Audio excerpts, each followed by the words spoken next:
meu caro aluno. Seja bem-vindo a mais uma aula do Se Liga na Educação, a mais uma aula de Filosofia, Ciências Humanas e Sociais. Eu sou o professor Wendermir e nós iremos continuar o nosso trajeto construindo o nosso quebra-cabeças para a descoberta da verdade, para a descoberta da realização com a filosofia. E em especial para você, meu caro aluno, que está juntando as peças do quebra-cabeça para se preparar para o Enem.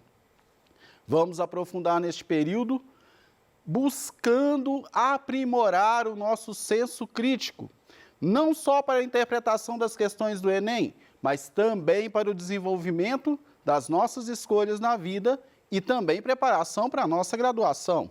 Afinal de contas, no curso de graduação, meu caro aluno, você é que vai ser o seu orientador e você é que vai buscar este conhecimento diferente daquilo que existe no ensino médio, porque você vai estar se formando como um novo profissional de nível superior. Então, nós vamos, nesse período, até o Enem, aprimorar cada vez mais o nosso senso crítico. E hoje, de maneira muito especial, nós vamos trabalhar a teoria do conhecimento na Idade Média. Lembrando que a teoria do conhecimento na Idade Média vai focar os seus esforços no teocentrismo. O que é o teocentrismo? É toda a reflexão filosófica voltada à questão do entendimento de Deus.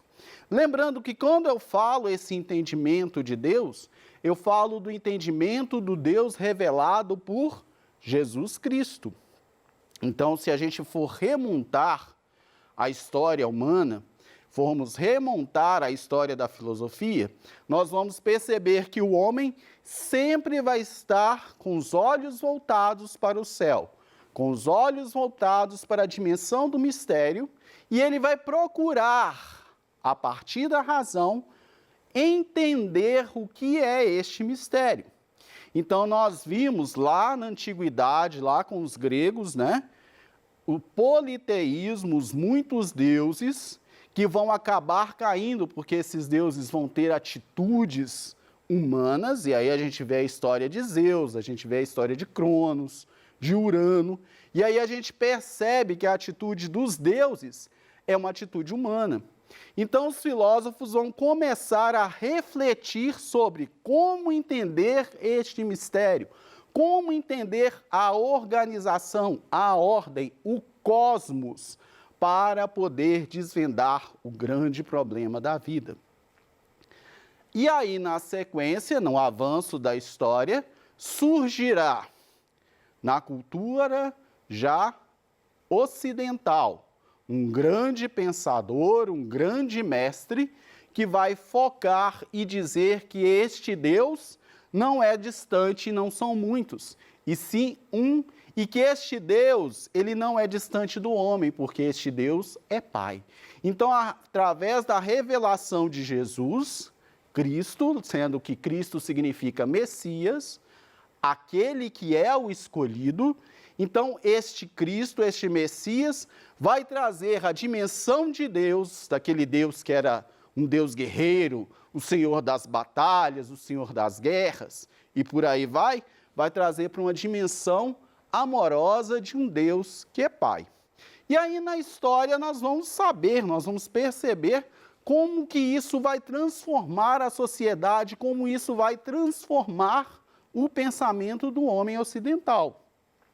Temos a conversão de Constantino nesse período, e nessa conversão todo o império vai se adequar, vai abraçar a fé cristã, e a partir daí vão surgir os pensamentos desta era, os pensamentos deste período.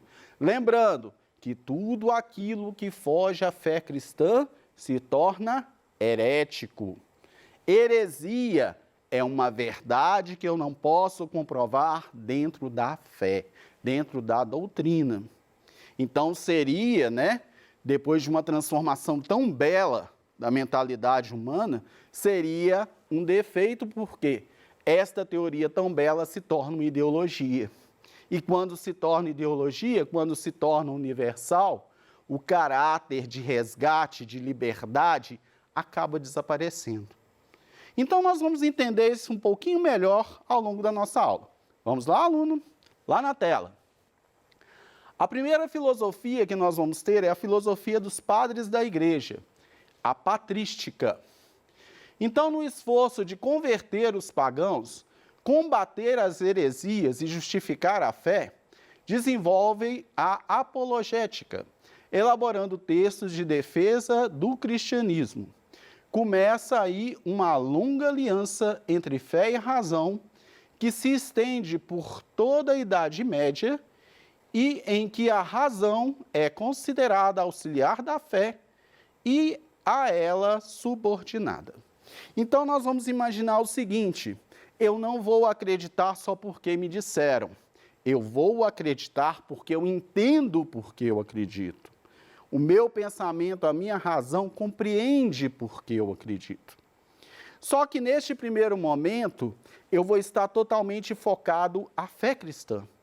Então, tudo aquilo que foge a essa realidade, que sai desta caixa, é considerado uma heresia. Então, nesse primeiro momento, os padres da igreja, lá na Idade Média, eles vão desenvolver um pensamento para a conversão dos pagãos, para que as pessoas mudem suas atitudes para abraçarem a fé em Cristo. Vamos continuar? Então, o período é a decadência do Império Romano no século II ao século VII depois de Cristo, período de expansão do cristianismo.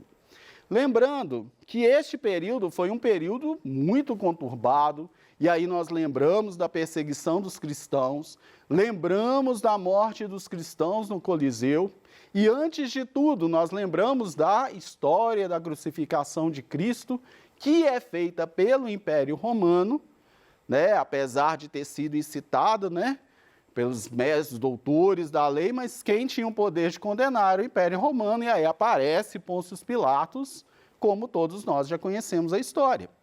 E aí o que nós vamos ter aqui, meu caro aluno? Nós vamos ter aqui um período de muitas transformações.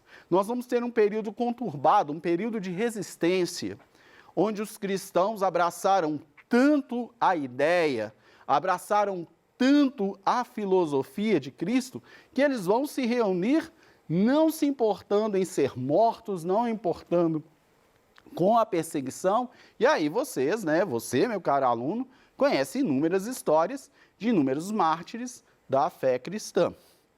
E aí, com o tempo, o império vai ser tomado pelo cristianismo e não resta outra atitude para o imperador, a não ser converter o império a esta ideia que já tomava conta dele. E aí nós vamos ter esta organização, nós vamos ter este novo pensamento, e a patrística vai vir aí justamente para organizar como vai se proceder a fé. Então, na patrística, nós temos dois grandes nomes importantes. Um deles é Santo Agostinho e o outro São Tomás de Aquino. Então, vamos à patrística de Santo Agostinho. Lá na tela. Patrística e Santo Agostinho. Seus estudos estiveram voltados para a luta do bem e do mal, maniqueísmo, bem como do neoplatonismo. Além disso, ele focou no desenvolvimento do conceito de pecado original e de livre-arbítrio, como forma de livrar do mal. A predestinação divina associada à salvação dos homens pela graça divina também foi um dos temas explorados por Agostinho. Então, agora nós vamos conhecer a escolástica.